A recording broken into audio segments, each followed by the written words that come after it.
ciidamada AMISOM waxaa howlgal ay sameeyso ugu dambeysay 17kii bishii March sanadkii 2016.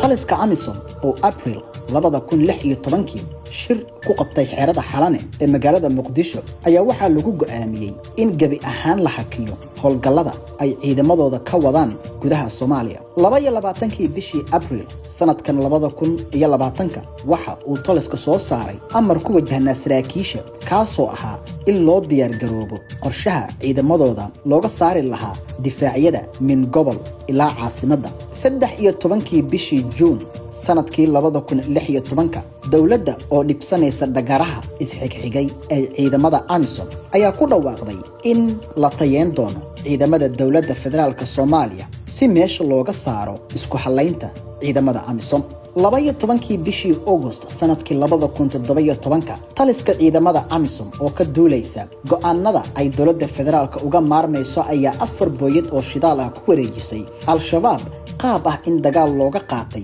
kaasoo ka dhacay degmada Awdigle oo qiyaastii 70 kiiloomitir dhanka koonfureed ka xigta magaalada Muqdisho ee caasimadda Soomaaliya. sidoo kale ciidamada AMISOM oo doonaya inay fashiliyaan howlaha amni ee ciidamada dawladda federaalka Soomaaliya ayaa 18kii bishii December sanadkii 2018 deegaanka Leego oo ka tirsan gobolka Shabeellada Hoose geysay hub iyo saanad ciidan oo ku wajahnaa Al-Shabaab taasoo iyaduna u dhacday qaabkii hore ee shidaalka oo kale. taariikhyada kala ah March 7 sanadkii 2018 24 bishii March 2018 waxa ay ciidamada dawladda federaalka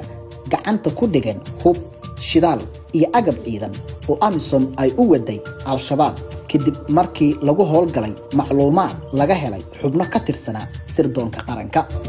22kii bishii July sanadkii 2019 taliska ciidamada AMISOM ayaa mar kale soo dalbaday in lagu daro howlgalka ay wadaan ciidamada dawladda hase yeeshee waxaa dalabkaasi ka biyadiiday dawladda federaalka Soomaaliya kadib markii cabsi laga muujiyay in AMISOM ay dabar jibiso guulaha ciidamada qaranka iyadoo marar badan horay u dhacday sida Marka, Baraawe, Balcad iyo Ceelsiniin laakiin hadda xoog looga gaashantay. 28kii bishii December sanadkii 2019 taliska ciidamada AMISOM ayaa laga codsaday in hubkooda loo adeegsado howlgallada laakiin waa ay ka diiday taliska ciidamada xoogga dalka maadaama ay AMISOM halkii howlgal oo kaliya ay ku qaataan qarash dhan $520,000 waana sababta inta badan u doorbidaan in howlgallada aan la soo afjirin si dhaqaalahoodu oo u socdo.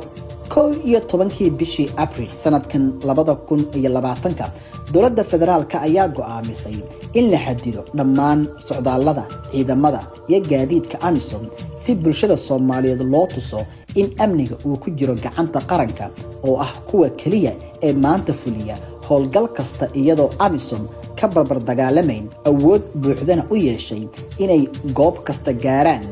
sidoo kalena ay qabsadaan.